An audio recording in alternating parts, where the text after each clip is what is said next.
A huge variety of animal life can be found underneath and inside decomposing logs.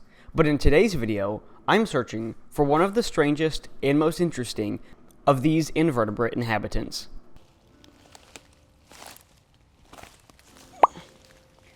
It's a great looking log for them, way more decayed. You can see this woody debris is just absolutely turning to dirt right now. And that's exactly the habitat sign that I'm looking for, but I don't see any individuals under this log. So we keep, oh my gosh, there's one. Where did they come from? Oh, it's a little guy though. All right, check it out. Okay, this cutie right here is the American giant millipede, the largest species of millipede that we have in North Carolina and throughout most of eastern North America. This is probably about half the size as they can get when they are fully mature adults, but still a really cool animal to finally find. It's taken me longer than I thought because I see these often on snake surveys, and then of course when you go to look for them, you can't find them. Now these are really special invertebrates for a couple reasons. Obviously their size is one reason, but they also have some really unique behaviors and morphology that I think are really special. The first thing that I think I should talk about is the millipede part of the name. While milla does refer to 1,000, and many people think that millipedes therefore have 1,000 legs, that is not the case. Millipedes actually usually have anywhere from 50 to 300 pairs of legs on their body. I don't think there's any millipedes, at least in eastern North America, that actually have 1,000 legs, but 300 legs is still an impressive amount. And as you can see, it's a perfectly adequate number to help these guys navigate their physical environment. Now, unlike their cousins, the centipedes, millipedes are herbivorous. So this is not an animal that has fangs or venom of any kind. This is not a predator that is going out and hunting other invertebrates. These actually feed pretty much exclusively on decaying wood, which is part of the reason they live under decaying logs. But they've also been known to eat poop, especially deer poop, which they seem to like a lot, and also fresh fruits if that is available to them.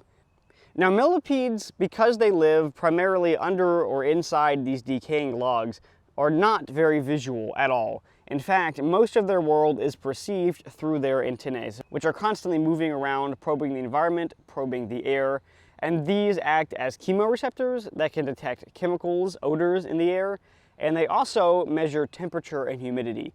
And that's important for this species because while giant millipedes do have this pretty tough chitinous exoskeleton, it is still permeable to water, and so desiccation and dehydration can be a huge problem for these millipedes if they find themselves in too dry an environment.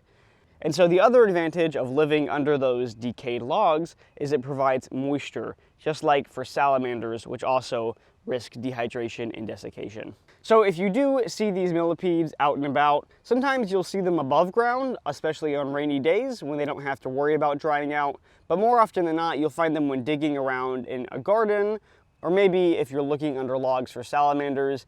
They're not centipedes, they're not venomous, they can't really do anything to you.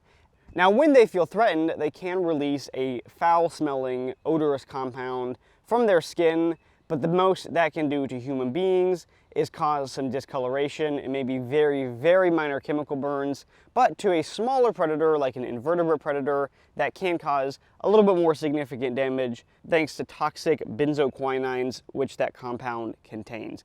And the other thing that these will do when they feel threatened is curl up into a defensive ball, which most of the time is how I see them when I flip them under logs. And I'm actually really surprised that this individual has not curled up into that ball quite yet. So if you do see them in the wild, you can handle them just like this. They're totally safe, and you can leave them just where they are. No need to squish them or freak out. They are super cute, gentle giants of the insect world, reaching up to 4 inches in length, which is really impressive. And I think this is a really fun species to interact with in the wild. But we'll go ahead and get some B-roll shots and get it right back under its log. All right, you wanna get back into your log?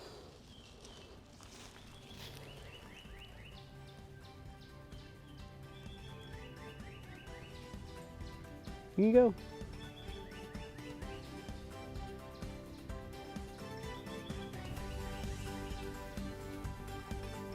Thanks so much for watching today's video. I'll see you next time, but until then, stay safe and keep adventuring everywhere. This has been Zeno of The Wild Report, signing out.